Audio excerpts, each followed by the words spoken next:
اور اللہ تعالیٰ سے مانگتے رہنا چاہیے. ربی انی مسنی الضر وانت ارحم الراحمین، ربی انی مسنی الضر وانت ارحم الراحمین. آپ کو اسکرین پر لکھی ہوئی یہ دعا مل رہی ہوگی، آپ اسکرین شاٹ لے لیجئے اور یاد کیجئے اس دعا کو. سورہ انبیاء آیت نمبر 83 میں جو دعا ہے ربی انی مسنی الضر وانت ارحم الراحمین، یہ دعا آپ ضرور یاد کیجئے.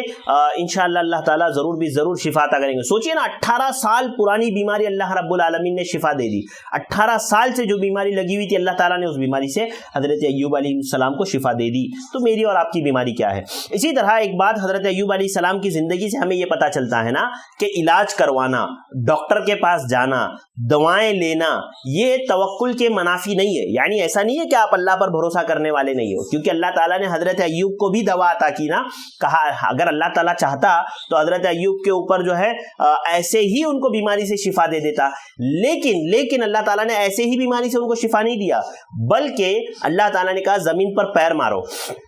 زمین پر انہوں نے پیر مارا، وہاں سے چشمہ نکلا، پانی پینے کا اور پانی سے نہانے کا اللہ تعالیٰ نے حکم دیا، ذریعوں کو اختیار کرنے کا حکم دیا. لہذا بیماریوں سے علاج کرنا، ذریعوں کو اختیار کرنا، ذرائع کو اختیار کرنا بیماری دور کرنے کے لیے، یہ اللہ توکل کے منافی نہیں ہے. یعنی اللہ پر بھروسہ کرنے کے بہت سارے لوگ اس لیے علاج نہیں کرتے نا، بھائی اللہ تعالیٰ نے بیماری دی اللہ ہی شفا دے گا، ہمیں جو ہے نہیں چاہیے شفا. ایسا نہیں ہوتا ہے. شفا آپ کو شفا کے لیے کوشش کرنی پڑے گی، آپ کو علاج کروانا پڑے گا، تب جا کر کے آپ کو شفا ملے گی. لہذا حضرت ایوب علیہ السلام کی زندگی سے ہمیں یہ پتہ چلتا ہے نا کہ علاج کروانا یہ توکل کے منافی نہیں ہے، بلکہ انسان کو ذرائع اختیار کرنے چاہیے، ہر جائز علاج انسان کو کروانا چاہیے. اور آخری بات جو حضرت ایوب علیہ السلام کی زندگی سے مجھے اور آپ کو پتہ چلتا ہے وہ یہ کہ بیوی کے ساتھ حسن سلوک. وہ بیوی جس نے حضرت ایوب علیہ السلام کا ساتھ دیا ہر مشکل میں، ہر پریشانی میں، بیماری میں، حتیٰ کہ آخر تک آپ کے ساتھ رہی، شفا حاصل ہونے تک آپ کے ساتھ رہی، اس بیوی کو حضرت ایوب علیہ السلام نے 100 کوڑے مارنے کا ارادہ کیا تھا. اللہ رب العالمین نے کہا کہ نہیں ایسا نہ کرو، بلکہ 100 جھاڑو کی تیلیوں سے انہیں مارو، اور ایک مرتبہ مار دو 100 تیلیوں سے آپ کا کام ہو جائے گا. حضرت ایوب علیہ السلام نے آہستہ سے مارا اور کام ختم ہو گیا، یعنی پورا ادا ہو گیا. لہذا حسن سلوک کا ہمیں درس ملتا ہے کہ جو ہے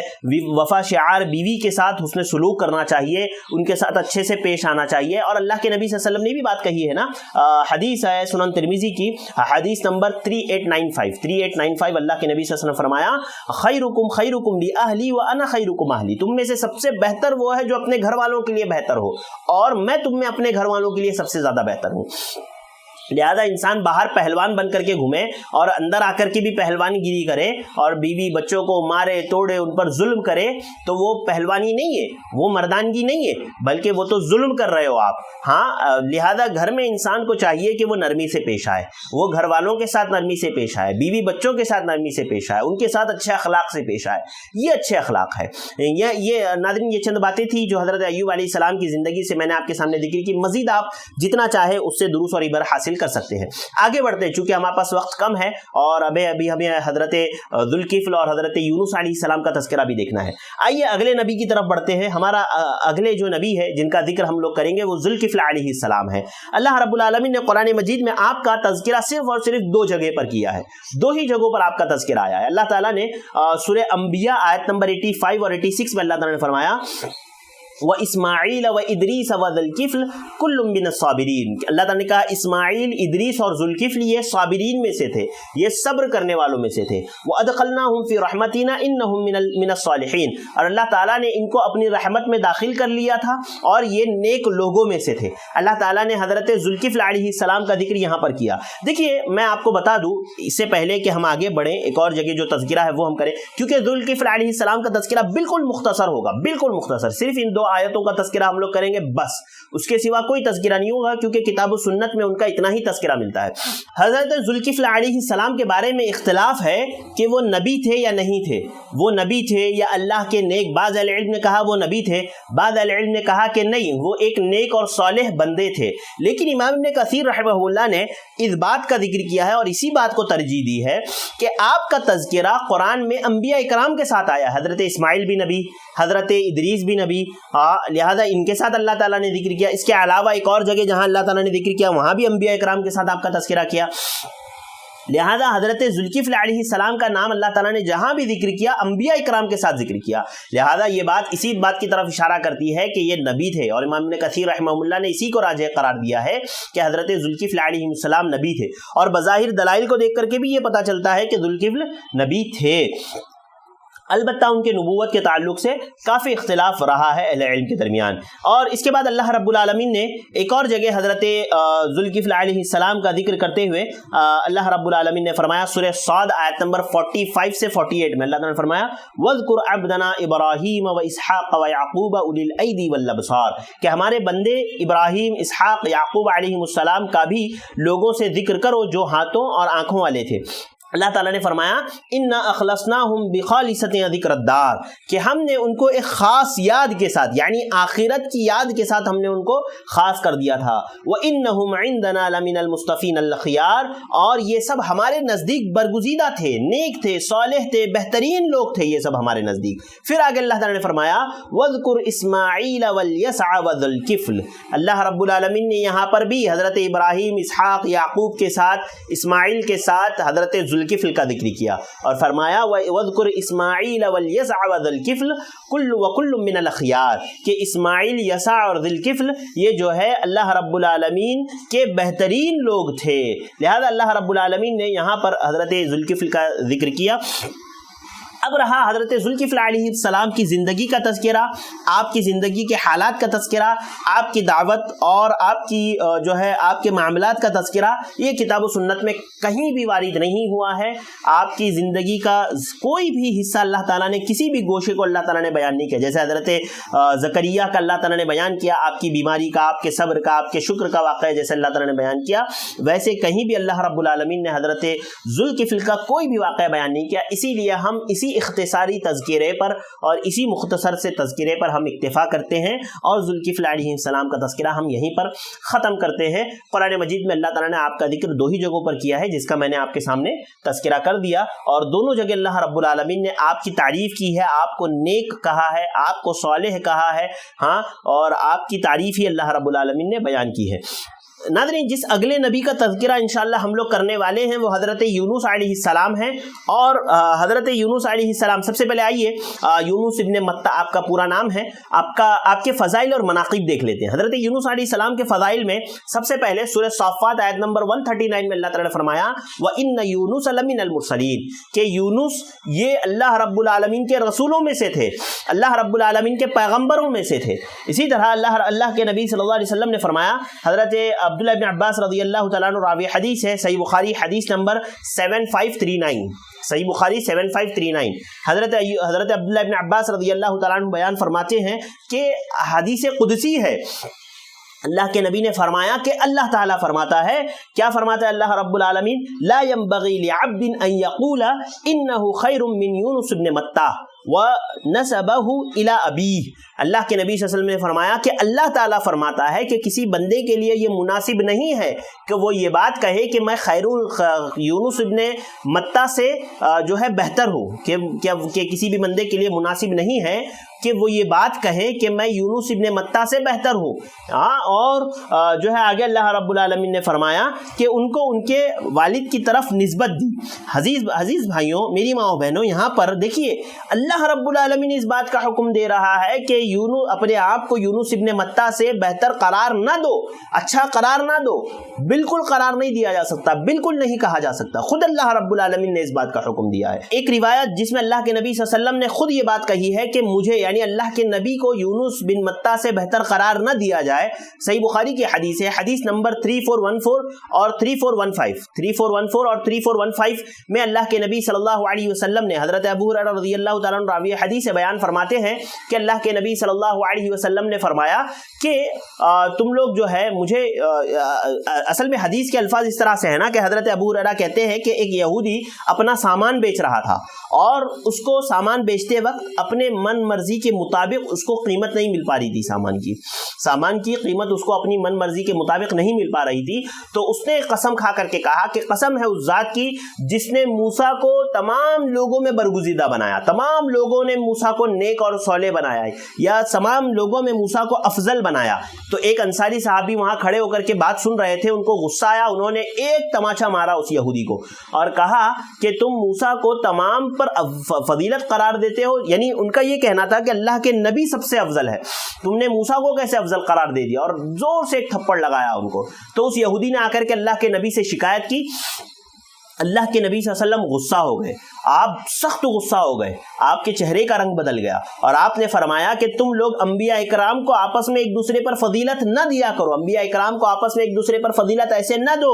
اللہ کے نبی نے فرمایا کہ جب کل قیامت کے دن سور پھونکا جائے گا سب کے سب بے ہوش ہو جائیں گے، اور جب دوسری مرتبہ سور پھونکا جائے گا تو جو سب سے پہلے بیدار ہوگا، جو سب سے پہلے اٹھو گا، بے ہوشی سے بیدار ہوگا، وہ میں رہوں گا، اور میں دیکھوں گا کہ حضرت موسیٰ علیہ السلام بیدار ہے اور جو ہے اللہ کے عرش کو پکڑے ہوئے ہیں، اور پتہ نہیں، اللہ کے نبی نے کہا کہ مجھے پتہ نہیں کہ موسیٰ بے ہوش نہیں ہوئے، اللہ تعالیٰ نے وہ طور پر جو بے ہوش کیا تھا وہی ان کا بدلہ تھا، لہذا اللہ تعالیٰ نے اب یہ بے ہوش نہیں کیا یا سب سے مجھ سے پہلے یہ بے ہوشی سے اٹھ گئے، مجھے پتہ نہیں، لہذا حضرت موسیٰ جو ہے مجھ سے پہلے بیدار ہوں گے۔ اور اسی طرح آگے اللہ کے نبی سے فرمایا کہ تم لوگ مجھے حضرت یونس بن متیٰ سے بھی افضل قرار نہ دو، یعنی کتنا دیکھیے اہمیت، اللہ تعالیٰ نے تمام کو چھوڑ کر کے، اللہ کے نبی صلی اللہ علیہ وسلم نے تمام انبیاء کرام کو چھوڑ کر کے حضرت یونس ہی کا ذکر کیا، لہذا اس سے حضرت یونس علیہ السلام کی فضیلت، آپ کی جو ہے منزلت ثابت ہوتی ہے۔ اور یہ اللہ کے نبی صلی اللہ علیہ وسلم نے جو بات کہی نا کہ مجھے یونس ابن متیٰ سے بہتر قرار نہ دو، موسیٰ سے بہتر قرار نہ دو، یہ آپ کا تواضع، آپ کی خاکساری، ورنہ تو آپ افضل الانبیاء ہے، تمام انبیاء کرام میں سب سے افضل اللہ کے نبی ہے، یہ بات بالکل واضح ثابت اور اجماع ہے، اور یہ جو ہے واضح دلائل سے ثابت ہے۔ آئیے آپ کے نام و نسب کی طرف چلتے ہیں اور آپ کی بعثت کی طرف چلتے ہیں۔ حضرت یونس بن متیٰ عراق کے ایک مشہور شہر نینوا کی طرف مبعوث کیے گئے تھے، اور اس شہر کی آبادی 1 لاکھ سے زائد لوگوں کی تھی، اور اس شہر کے خندرات آج بھی جو ہے دریائے دجلہ کے مشرقی کنارے موصل شہر کے بالمقابل آج بھی موجود ہے۔ قرآن مجید نے حضرت یونس علیہ السلام کو صاحب الحوت کا لقب دیا، اسی طرح ذوالنون کا لقب دیا، صاحب الحوت بھی آپ کو قرآن مجید نے کہا، اسی طرح ذوالنون بھی آپ کو لقب دیا گیا قرآن مجید کے ذریعے سے۔ آپ کی دعوت اور قوم کا انکار، حضرت یونس علیہ السلام نے دریائے دجلہ کے مشرقی کنارے کی جانب واقع نینوا شہر کے باشندوں کو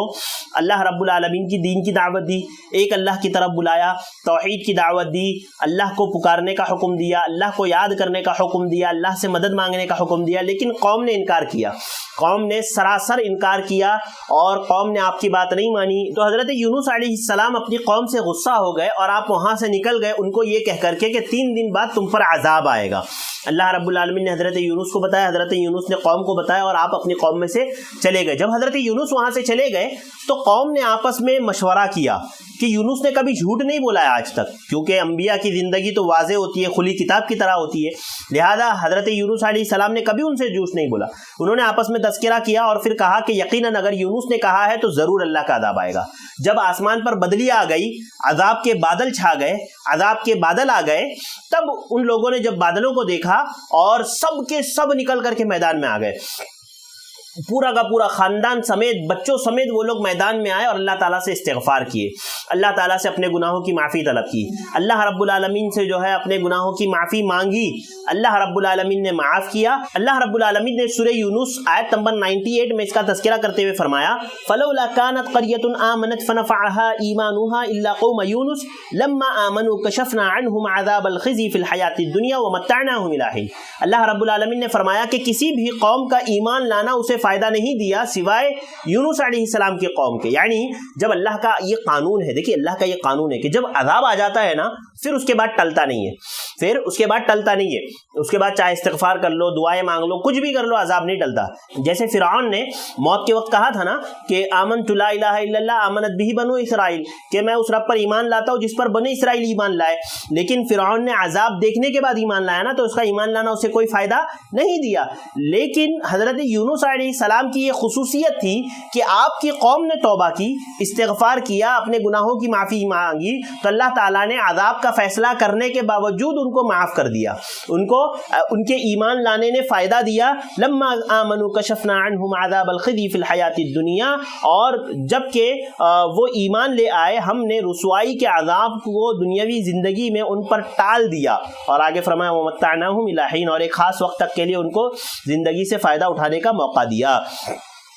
لہذا حضرت یونس علیہ السلام کی قوم نے جب دعا مانگی، معافی مانگی، تو اللہ تعالیٰ نے ان کو معاف کر دیا اور ان سے عذاب کو اللہ تعالیٰ نے ٹال دیا. اب اہل علم کا، مفسرین کا اس بات میں اختلاف ہے کہ کیا یہ ان کا جو عذاب ٹلا گیا تو صرف یہ دنیا کے ساتھ مخصوص تھا یا آخرت میں بھی اس کا ان کو فائدہ ہوگا؟ اس میں اکثر اہل علم نے یہ بات کہی ہے کہ نہیں، یہ صرف دنیا کی معافی تھی. لیکن بعض اہل علم نے یہ بات کہی کہ نہیں، یہ کوئی بعید بات نہیں کہ اللہ تعالیٰ ان کو آخرت میں بھی اس کا فائدہ دے. البتہ اللہ رب العالمین اس کے تعلق سے بہتر جانتا ہے کہ ان کا جو ایمان لانا ہے وہ ان کو صرف دنیا میں فائدہ دے گا یا آخرت میں بھی ان کو اس کا فائدہ ہوگا، یہ اللہ رب العالمین بہتر جانتا ہے. اللہ تعالیٰ نے سورہ صافات 147 148 میں اللہ تعالیٰ نے فرمایا وَأَرْسَلْنَاهُ إِلَى مِئَةِ أَلْفٍ أَوْ يَزِيدُونَ، کہ ہم نے انہیں 1 لاکھ اور اس سے بھی زیادہ آدمیوں کی طرف مبعوث کیا تھا، بھیجا تھا. فَآمَنُوا فَمَتَّعْنَاهُمْ إِلَى حِينٍ، پس وہ ایمان لائے اور ہم نے انہیں ایک زمانے تک عیش و عشرت دی. یعنی اللہ تعالیٰ نے اس بات کا تذکرہ کیا کہ وہ لوگ ایمان لائے. اس سے یہ بات ثابت ہوتی ہے کہ ہو سکتا ہے انہیں دنیا میں جو عذاب ان سے ٹل گیا آخرت میں بھی اس کا فائدہ ان کو ہو، یہ بالکل ممکن ہے. واللہ اعلم، یہ صرف اقوال ہے اور جو باتیں ہیں، بل البتہ اللہ رب العالمین نے اس بات کا ذکر کیا فآمنوا، کہ ان لوگوں نے ایمان لایا. اب یہ لوگ چونکہ تعداد بھی خود اللہ تعالیٰ نے بتا دی نا حضرت یونس کی قوم کی کہ وہ 1 لاکھ سے زیادہ تھے، یعنی 1 لاکھ تو تھے ہی تھے، اور جو ہے اللہ رب العالمین نے کہا کہ وَيَزِيدُهُمْ، اور اس سے بھی زیادہ وہ لوگ تھے. اب زیادہ کتنے تھے تو اس کے تعلق سے کوئی تحدید متعین نہیں کی گئی ہے. البتہ اللہ رب العالمین نے جو ہے حضرت یونس علیہ السلام کی قوم کو جب بچا لیا اور وہ تقریباً 1 لاکھ سے زیادہ لوگ تھے، تو حضرت یونس علیہ السلام جو قافلے، جو مسافر وہاں سے آتے جاتے تھے نا ان کی قوم کے پاس سے، تو حضرت یونس علیہ السلام ان سے جو ہے پوچھا کرتے تھے کہ میری قوم کا کیا حال ہے، میری قوم کا کیا حال ہے. جب ان کو پتا چل گیا کہ ان کی قوم سے عذاب ٹل چکا اللہ رب العالمین کا، اللہ تعالیٰ نے ان کو معاف کر دیا، تو ایسی صورت میں انہوں نے وہاں جانا پسند نہیں کیا جنہوں نے ان کا انکار کیا تھا. لہذا حضرت یونس علیہ السلام نے وہاں جانا پسند نہیں کیا اور وہ ایک کشتی میں سوار ہو گئے اور بیت المقدس آ گئے، پھر وہاں سے یافا گئے اور پھر وہاں سے ترشیش کی طرف وہ کشتی میں چڑھ گئے. وہ ترشیش کی طرف جب کشتی میں چڑھ گئے تو کشتی جو ہے تیز آندھی چلنے لگی اور کشتی جو ہے ہچکولے کھانے لگی، کشتی ہلنے لگی. تو کشتی کے ملاح نے کہا کہ بھائی کشتی سے سامان کم کرو، اور جو ہے سامانوں کو پانی میں ان لوگوں نے پھینک دیا. اس کے باوجود جو ہے کشتی کا ہلنا یا ہچکولے کھانا کم نہیں ہوا، تو ان لوگوں نے سمجھ لیا کہ کشتی میں ضرور کوئی ایسا شخص ہے جس کی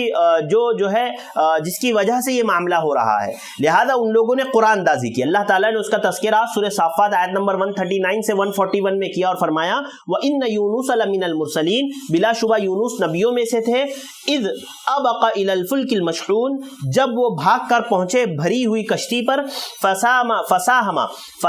فَكَانَ مِنَ الْمُدْحَضِينَ، اور پھر قرآن اندازی ہوئی تو یہ مغلوب ہو گئے. جب قرآن اندازی ہوئی نا تو حضرت یونس علیہ السلام کا نام نکلا 1 2 3 مرتبہ. علم نے کہا کہ مفسرین نے لکھا کہ 3 مرتبہ قرآن اندازی کی، تینوں مرتبہ حضرت یونس علیہ السلام کا نام نکلا. تو حضرت یونس علیہ السلام کو ان کشتی والوں نے پانی میں ڈال دیا. جب حضرت یونس علیہ السلام کو پانی میں ڈال دیا گیا تو اللہ رب العالمین نے ایک بڑی مچھلی کو حکم دیا کہ وہ حضرت یونس کو نگل جائے، وہ حضرت یونس کو کھا جائے. اللہ تعالیٰ نے سورہ صافات آیت نمبر 142 سے 144 کے بیچ میں فرمایا فَالْتَقَمَهُ الْحُوتُ وَهُوَ مُلِيمٌ، تو پھر انہیں مچھلی نے نگل لیا اور وہ خود اپنے آپ کو ملامت کرنے لگ گئے. فَلَوْلَا أَنَّهُ كَانَ مِنَ الْمُسَبِّحِينَ، پس اگر وہ اللہ رب العالمین کی پاکی بیان کرنے والوں میں سے نہ ہوتے لَلَبِثَ فِي بَطْنِهِ إِلَى يَوْمِ يُبْعَثُونَ. اللہ اکبر. اللہ تعالیٰ نے کہا کہ اللہ تعالیٰ قیامت تک ان کو مچھلی کے پیٹ میں رکھتا. اگر وہ اللہ تعالیٰ سے اپنے گناہوں کی معافی طلب نہیں کرتے، اللہ تعالیٰ سے استغفار نہیں کرتے، اللہ تعالیٰ سے معافی نہیں مانگتے، تو اللہ تعالیٰ قیامت کی صبح تک حضرت یونس علیہ السلام کو مچھلی کے پیٹ میں رکھتا. حضرت اہل علم نے اس بات کا ذکر کیا ہے مفسرین نے کہ حضرت یونس کو ایک بڑی مچھلی نے، اللہ تعالیٰ نے حکم دیا مچھلی کو نگلنے کا، مچھلی نے حضرت یونس کو نگل لیا، لیکن اللہ تعالیٰ نے مچھلی سے بچائے رکھا کہ وہ ان کی ہڈیاں نہ توڑے، وہ ان کے گوشت کو نہ کھائے، بس صرف نگلا مچھلی نے، وہ مچھلی کے پیٹ میں تھے. وہ حضرت یونس علیہ السلام نے دیکھیے ہمارا رب اللہ تعالیٰ نے کہا نا کہ اللہ تعالیٰ آپ کی شہ رگ سے بھی زیادہ قریب ہے، لہذا حضرت یونس علیہ السلام نے جب اپنی غلطی کا احساس ہوا، اپنی غلطی پر نادم اور شرمندہ ہوئے کہ اللہ کے حکم کے بغیر اپنی بستی سے نکل گئے، اپنی قوم کو چھوڑ دیا، اپنے لوگوں کو چھوڑ دیا، اپنی دعوت سے جو ہے دور بھاگ گئے، جب اپنی غلطی کا احساس ہوا، اپنی غلطی پر نادم اور شرمندہ ہوئے تو اپنے رب کو پکارا، وَظَنُّونِ إِذْ ذَهَبَ مُغَاضِبًا فَظَنَّ أَن لَّن نَّقْدِرَ عَلَيْهِ فَنَادَىٰ فِي الظُّلُمَاتِ أَن لَّا إِلَٰهَ إِلَّا أَنتَ سُبْحَانَكَ إِنِّي كُنتُ مِنَ الظَّالِمِينَ۔ اللہ تعالیٰ نے فرمایا کہ مچھلی والے حضرت یونس کو یاد کرو جب وہ غصے سے چل دیا اور خیال کیا کہ ہم اسے نہ پکڑ سکیں گے، بالآخر وہ اندھوروں کے اندر اس نے اپنے رب کو پکارا کہ اللہ رب العالمین تیرے سوا کوئی معبود نہیں، تو پاک ہے، بے شک میں ظالموں میں سے ہو گیا۔ لہذا حضرت یونس علیہ السلام نے اللہ رب العالمین سے دعا مانگی، اللہ تعالیٰ کہتے ہیں فَاسْتَجَبْنَا لَهُ، تو اللہ تعالیٰ نے ان کی دعا کو قبول کر دیا، وَنَجَّيْنَاهُ مِنَ الْغَمِّ، اور اللہ تعالیٰ نے جس غم میں جس پریشانی میں وہ مبتلا تھے اللہ تعالیٰ نے ان کو معافی دے دی، وَكَذَلِكَ نُنْجِي الْمُؤْمِنِينَ، اور اللہ تعالیٰ اسی طرح معاف کرنے والا ہے مومنوں کو۔ عزیز بھائیوں، میری ماؤں بہنوں، دیکھو حضرت یونس علیہ السلام کہاں تھے؟ آج ہمارے یہاں لوگ نا جو ہے اللہ تعالیٰ تک پہنچنے کے لیے وسیلے ڈھونڈتے ہیں، ہاں، کہ جیسے چھت پر چڑھنا ہو تو سیڑھی چاہیے، کسی بڑے بادشاہ سے بات کرنا ہو تو اس کے وزیر سے بات کرنا پڑے گا، اس طرح سے وہ لوگ کہتے ہیں کہ وسیلے چاہیے۔ آپ دیکھیں اللہ رب العالمین وسیلے اس لیے چاہیے نا بھائی، وہ دور ہے، چھت دور ہے، اسی لیے چھت پر چڑھنے کے لیے سیڑھی چاہیے۔ بادشاہ ہم سے دور ہے، اسی لیے اس تک پہنچنے کے لیے سب سے پہلے اس کے وزیروں تک پہنچنا ہے، لیکن اللہ تعالیٰ ہم سے کہاں دور ہے؟ اللہ تعالیٰ تو ہماری شہ رگ سے زیادہ قریب ہے، لہذا ہم کیوں نہیں اللہ کو پکارتے؟ حضرت یونس علیہ السلام نے دیکھیے کتنے اندھیروں میں اللہ کو پکارا، ایک تو آسمان جو ہے، ایک تو کالی رات کا اندھیرا، سمندر کی گہرائیوں کا اندھیرا، مچھلی کے پیٹ کا اندھیرا، اتنے اندھیروں میں حضرت یونس علیہ السلام نے اللہ رب العالمین کو پکارا۔ اللہ تعالیٰ کہتا ہے فاستجبنا له، ہم نے ان کی دعا کو قبول کیا، ونجیناہ من الغم، اور ان کو غم سے نجات دی، وکذالک ننجی المؤمنین، اور ہم مومنوں کو اسی طرح بدلہ دیتے ہیں۔ تو عزیز بھائیوں، ہمیشہ یاد رکھیں مجھے اور آپ کو اللہ رب العالمین سے مانگنا ہے۔ حضرت عبداللہ ابن عباس رضی اللہ تعالیٰ عنہ کو نصیحت کرتے ہوئے اللہ کے نبی صلی اللہ علیہ وسلم کیا کہا تھا؟ یا غلام انی اعلمک کلمات، کہ اے میرے بچے میں تجھے چند باتیں سکھاؤں گا، احفظ اللہ یحفظک، احفظ اللہ تجدہ تجاہک، کہ تو اللہ کے جو ہے تو اللہ رب العالمین کے احکام کی حفاظت کر، اللہ رب العالمین تیری حفاظت کرے گا۔ آگے آپ نے کیا فرمایا تھا؟ لو اجتمعت الانس والجن علی ان ينفعوک بشیء، آگے آپ نے کیا فرمایا تھا؟ وَإِذَا سَأَلْتَ فَاسْأَلِ اللَّهَ وَإِذَا اسْتَعَنْتَ فَاسْتَعِنْ بِاللَّهِ، کہ جب مانگو تو اللہ رب العالمین سے مانگو، جب مدد طلب کرو تو اللہ رب العالمین سے مدد طلب کرو۔ اگر پوری دنیا کے انسان مل جائے، جنات مل جائے، لو اجتمعت الانس والجن علی ان ينفعوک بشیء لم ينفعوک الا بشیء قد كتبه اللہ لک، اگر پوری دنیا کے انسان مل جائے، جنات مل جائے، آپ کو کوئی فائدہ پہنچانا چاہے صرف اتنا ہی پہنچا سکتے جتنا اللہ نے آپ کی تقدیر میں لکھ رکھا ہے۔ لو اجتمعت الانس والجن علی ان يضروک بشیء لم يضروک الا بشیء قد كتبه اللہ لک، اگر پوری دنیا کے انسان مل جائے، جنات مل جائے، اور اگر تمہیں کوئی نقصان پہنچانا چاہے تو صرف اتنا ہی نقصان پہنچا سکتے ہیں جتنا اللہ نے آپ کی تقدیر میں لکھ رکھا ہے۔ لہذا یہ عقیدہ میرے اور آپ کے ذہن میں ہمیشہ ہونا چاہیے، آپ کسی بھی پریشانی میں ہو، کسی بھی تکلیف میں ہو، آپ ضرور اپنے رب کو پکاریے، اللہ رب العالمین ضرور آپ کی دعاؤں کو قبول کرے گا۔ یہ روایت جو میں نے آپ کے سامنے بیان کی حضرت عبداللہ ابن عباس کی، سنن ترمذی کی روایت ہے، حدیث نمبر 2516۔ اسی طرح حضرت یونس علیہ السلام کے تعلق سے اللہ رب العالمین نے یہ بات کہی کہ اللہ تعالیٰ نے مچھلی کو حکم دیا کہ جب اللہ تعالیٰ نے حضرت یونس کو معاف کر دیا تو مچھلی کو حکم دیا حضرت یونس کو باہر اگلنے کا، باہر نکالنے کا۔ لہذا مچھلی نے حضرت یونس کو باہر نکالا۔ حضرت یونس بڑے ہی کمزور لاغر تھے، بڑے ہی کمزور تھے، اللہ تعالیٰ نے ان کو قوت عطا کی، طاقت عطا کی۔ اللہ تعالیٰ نے سورہ صافات آیت نمبر 145 اور 146 میں اللہ تعالیٰ نے فرمایا فَنَبَذْنَاهُ بِالْعَرَاءِ وَهُوَ سَقِيمٌ، پس ہم نے انہیں چٹیل میدان میں ڈال دیا اور وہ اس وقت وہ بیمار تھے، یعنی ایک دم کمزور، جیسے بچہ پیدا ہوتا ہے نا، چھوٹا بچہ جب ماں کے پیٹ سے پیدا ہوتا ہے تو کس طرح کمزور لاچار ہوتا ہے، اسی طرح حضرت یونس علیہ السلام جب نکالے گئے مچھلی کی طرف سے تو آپ کمزور تھے، آپ لاچار تھے۔ اور پھر آگے اللہ فرمایا وَأَنبَتْنَا عَلَيْهِ شَجْرَةً مِّنَ الْيَقْطِينِ، کہ ان پر سایہ کرنے والی ایک بیل کا درخت اللہ رب العالمین نے ہم نے اگایا۔ دیکھیے اب یہ درخت کون سا تھا تو اس بارے میں اختلاف ہے. بعض اہل علم نے کہا بھائی کدو کا درخت تھا, بعض اہل علم نے کہا لوکی کا درخت تھا, واللہ عالم کس چیز کا درخت تھا. بہرحال اللہ تعالیٰ نے ایک ایسے درخت, یقطین اصل میں کہتے ہیں نا, یقطین جو عربی میں لفظ ہے, اس کا اطلاق ایسے درخت پر ہوتا ہے کہ جو بغیر تنے کے کھڑا ہوتا ہے, یعنی اس کا تنا نہیں ہوتا ہے بلکہ وہ بیل ہوتی ہے, جیسے کدو کی بیل ہوتی ہے, لوکی کی بیل ہوتی ہے, ویسے ہی وہ جو ہے ایک بیل ہوتی ہے. لہذا اللہ رب العالمین نے اس چٹیل میدان میں ایک بیل ان کے لیے اگائی, جس سے انہوں نے جو ہے سایہ دار بیل اللہ رب العالمین نے اگائی, جس نے ان کی حضرت ایوب علیہ السلام کی جس نے حفاظت کی, حضرت یونس علیہ السلام کی جس نے حفاظت کی. اور اللہ کے نبی صلی اللہ علیہ وسلم نے اس دعا جو لا الہ الا انت سبحانک انی کنت من الظالمین, یہ جو دعا ہے لوگ اس کو آیت کریمہ کہہ کر کے جو ہے وہ جو کنکریوں پر پڑھتے ہیں نا, تسبیح جو ہے آیت کریمہ جو پڑھی جاتی ہے, کبھی یعنی املی کی بیجوں پر پڑھی جاتی ہے, کبھی کھجور کی بیجوں پر پڑھی جاتی ہے, یاد رکھیے یہ بدعت ہے, یہ بدعت ہے. یہ ایسی دعا ہے آپ کبھی بھی کہیں بھی اس کو پڑھ سکتے ہیں, 101 مرتبہ, 1000 مرتبہ, 500 مرتبہ, ایسا جو ہے متعین کر کے 10 لوگ جمع ہو کر کے بیجوں پر اس کو پڑھنے کی کوئی دلیل نہیں ہے, کوئی دلیل نہیں ہے. یہ سراسر بدعت ہے, اس بدعت سے بچنا چاہیے, لوگوں کو روکنا چاہیے. لہذا اس دعا کی فضیلت بیان کرتے ہوئے اللہ کے نبی صلی اللہ علیہ وسلم نے فرمایا کہ ذوالنون یونس علیہ السلام کی دعا جو انہوں نے مچھلی کے پیٹ میں کی تھی, لا الہ الا انت سبحانک انی کنت من الظالمین, تیرے سوا کوئی معبود برحق نہیں, تو پاک ہے اور میں ظالم ہوں, خطا کار ہوں. لیکن یہ دعا, کیونکہ یہ دعا ایسی دعا ہے کہ جب کوئی مسلمان, اللہ کے نبی نے فرمایا کہ جب کوئی مسلمان اسے پڑھ کر کے دعا کرے گا تو اللہ تعالیٰ اس کی دعا کو ضرور قبول کرے گا. یہ روایت جو میں نے آپ کے سامنے پڑھی, یہ سنن ترمذی 3427 کی روایت ہے کہ اللہ کے نبی نے فرمایا کہ جو کوئی اس دعا کو پڑھ کر کے اللہ رب العالمین سے دعا مانگے گا, اللہ تعالیٰ ضرور اس کی دعا کو قبول کرے گا. تو یہ دعا آپ کو اسکرین پر لکھی ہوئی مل رہی ہوگی, آپ اسکرین شاٹ لے لیجیے اور یاد کیجیے, لا الہ الا انت سبحانک انی کنت من الظالمین. اور عمومی طور پر یہ دعا تو ہمارے یہاں سب کو یاد ہوتی ہے. لہذا اللہ رب العالمین نے حضرت یونس علیہ السلام کو نجات دی, اور اس دعا کے اللہ رب العالمین نے اتنی بڑی فضیلت بیان کی, اللہ کے نبی صلی اللہ علیہ وسلم نے جو ہے اتنی بڑی فضیلت بیان کی. عزیز بھائیوں, میری ماؤں بہنوں, یہ تذکرہ تھا حضرت یونس علیہ السلام کا کہ حضرت یونس علیہ السلام نے اپنی قوم کو دعوت دی, آپ نے اپنی قوم کو ڈرایا لیکن قوم ایمان نہیں لائی. حضرت یونس علیہ السلام نے اپنی قوم کو بشارت دی کہ تمہیں 3 دن بعد, یعنی اس بات سے ڈرایا, یہ خبر ان تک پہنچائی کہ 3 دن بعد تم پر عذاب آئے گا. قوم نے جمع ہو کر کے تذکرہ کیا اور جو ہے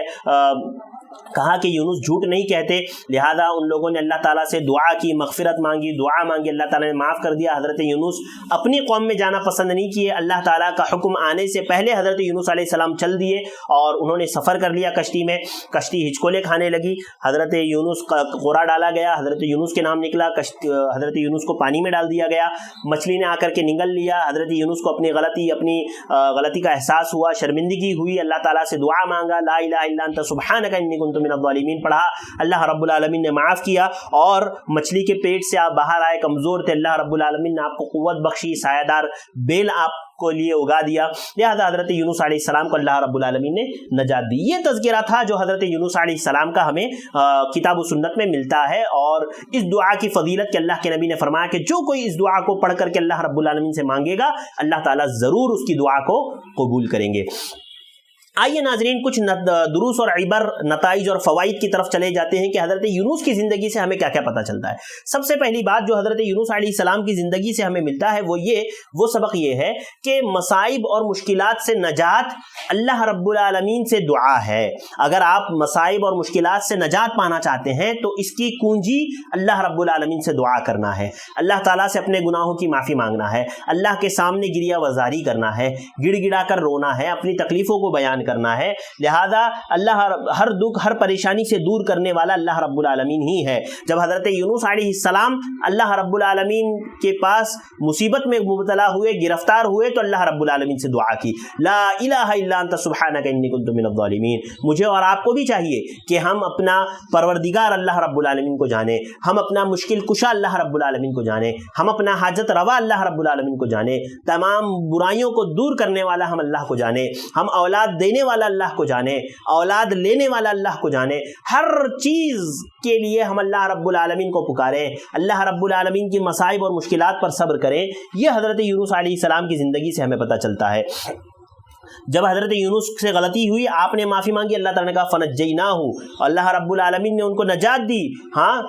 من الغم, اللہ رب العالمین نے کہا کہ اللہ تعالیٰ نے ان کو جو ہے غم سے نجات دی. اور آگے اور اسی طرح آپ دیکھیں نا کہ حضرت یونس علیہ السلام نے تو معافی مانگی, ساتھ ہی ساتھ آپ کی قوم نے بھی معافی مانگی نا, جب ان کو احساس ہوا, بدلی دکھی اور ان کو احساس ہوا کہ ہم پر ابھی اللہ رب العالمین کا عذاب آنا چاہتا ہے, لہذا انہوں نے بھی اللہ رب العالمین سے استغفار کیا, اپنے گناہوں کی معافی مانگی, تو اللہ تعالیٰ نے اس کے باوجود ان کو معاف فرما دیا اور ان کے ایمان نے ان کو فائدہ دیا, جبکہ کسی اور کو اس کے ایمان نے فائدہ نہیں دیا. اسی لیے اللہ کے نبی صلی اللہ علیہ وسلم کی وہ آپ حدیث ہمیشہ یاد رکھیں, وہ حدیث جو ایک مومن کو ہمت دیتی ہے, حوصلہ دیتی ہے, طاقت دیتی ہے, وہ حدیث آپ ضرور ہمیشہ یاد رکھیں. سنن ترمذی حدیث نمبر 3540 سنن ترمذی, وہ حدیث اس طرح سے ہے کہ اللہ کے نبی صلی اللہ علیہ وسلم نے فرمایا, قال اللہ تعالی, اللہ رب العالمین فرماتا ہے, یعنی حدیث قدسی ہے, اللہ کے نبی نے فرمایا, اللہ تعالیٰ فرماتا ہے, یا ابن آدم انک ما دعوتنی ورجوتنی, اے ابن آدم اگر تو مجھ سے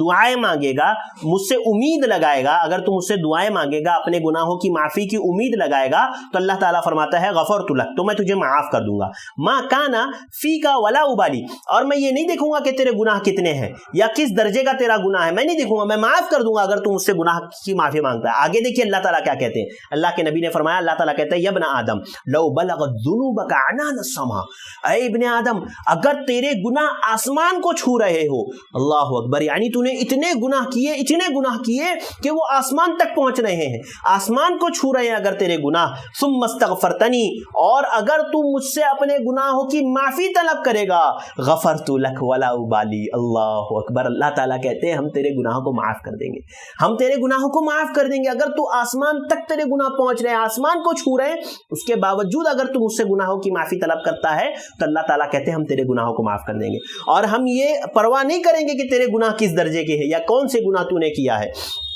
آگے فرمایا, ان یبن آدم انک لو اتیتنی بقراب الارض خطایا ثم لقیتنی لا تشرک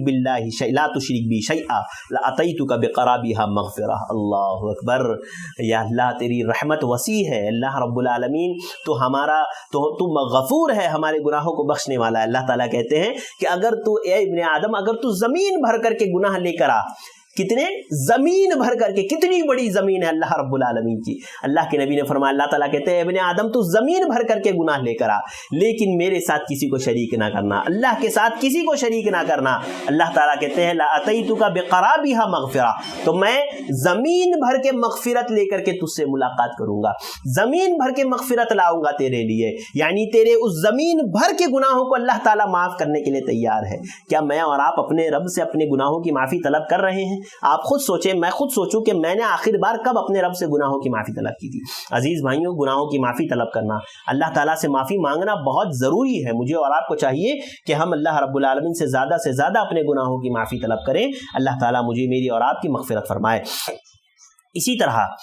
جو حضرت یونس علیہ السلام کی زندگی سے ہمیں نصیحت ملتی ہے, وہ صبر و عزیمت کا درس ہمیں ملتا ہے کہ حضرت یونس علیہ السلام نے کتنی مشکلات, کتنی پریشانیوں پر صبر کیا. ہاں, اور آپ مچھلی کے پیٹ میں گئے, آپ نے وہاں پر بھی اللہ رب العالمین کی مصائب پر اپنی مشکل, اللہ رب العالمین کی مشکلوں پر صبر کیا, اور جو ہے اللہ رب العالمین سے دعا کی, اللہ تعالیٰ نے آپ کے گناہوں کو معاف فرمایا, اللہ تعالیٰ نے آپ کو بخش دیا. اور صبر, دیکھیے صبر کیسا ہے نا, ہر نبی کی زندگی میں آپ کو صبر کی مثالیں ملے گی, صبر کی باتیں ملے گی, صبر کی نشانیاں ملے گی ہر نبی کی زندگی میں آپ کو. لہذا مجھے اور آپ کو چاہیے کہ ہم ان انبیاء کے تذکروں سے عبرت نصیحتیں حاصل کریں. اللہ تعالیٰ نے کہا فاصبر کما صبر اولو العزم من الرسل, کہ اس طرح صبر کیجئے جیسے اولو العزم پیغمبروں نے صبر کیا.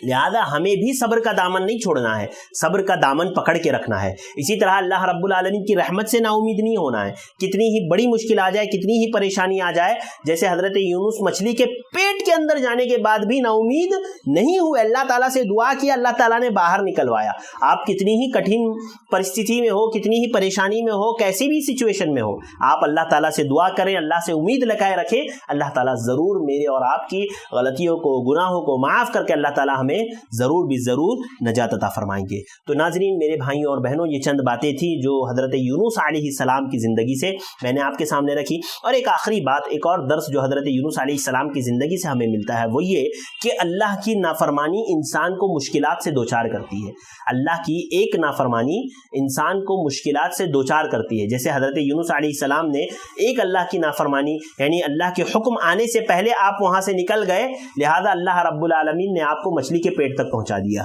یعنی اللہ کی نافرمانی، گناہ انسان کو، دیکھیے گناہ انسان کو مشکلات اور پریشانیوں سے دوچار کرتے ہیں اور نیکیاں کرنے سے روکتے ہیں۔ لہذا ہمیں چاہیے کہ ہم جو ہے گناہوں سے بچے رہیں، اللہ تعالیٰ سے دعائیں کرتے رہیں، اللہ تعالیٰ میری اور آپ کی مشکلوں کو،